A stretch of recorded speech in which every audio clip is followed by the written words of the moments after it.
We get quite a few letters each day here at Motor Week, many of them inquiring about job possibilities or simply wanting to know what it's really like to have a job like ours.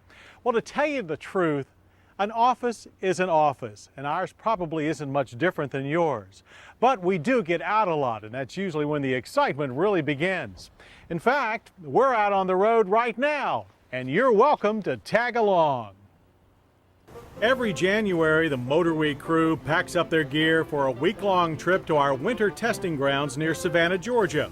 The old saying goes that getting there is half the fun, but for us, that was definitely not the case this year. Before we could hit the road, we had to get to the road.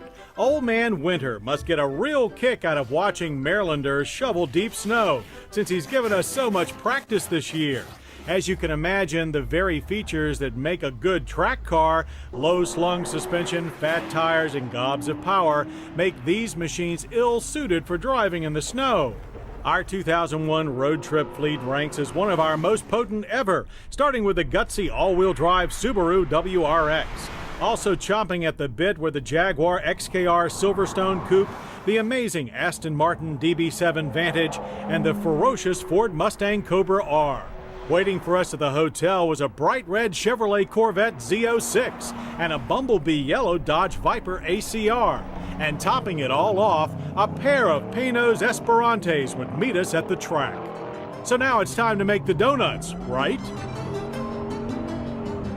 Not so fast, Mario. Our first order of business is to tape all of the beauty shots of these cars while they're still in one piece.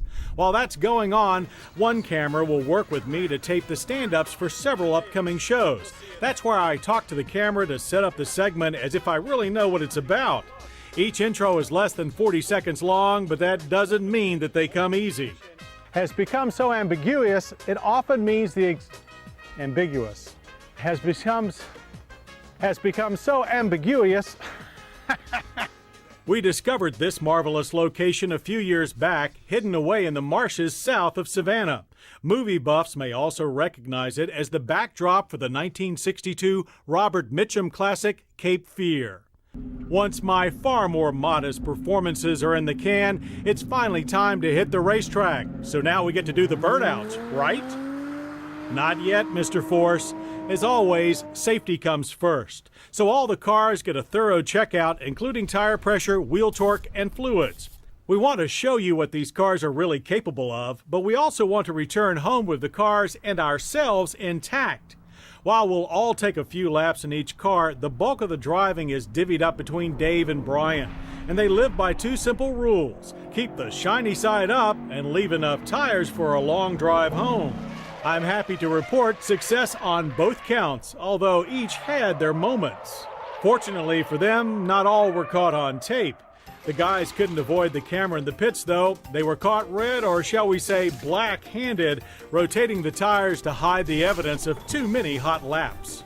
While our videographers, Pat and Ray, were getting all of the shots, the pit crew stayed busy checking lap times and comparing notes so we have a good feel for each car's performance. Remember, folks, we do all this hard work, so you don't have to. The fact that we have so much fun doing it is beside the point. But just in case our spouses are watching, that's our story, and we're sticking to it.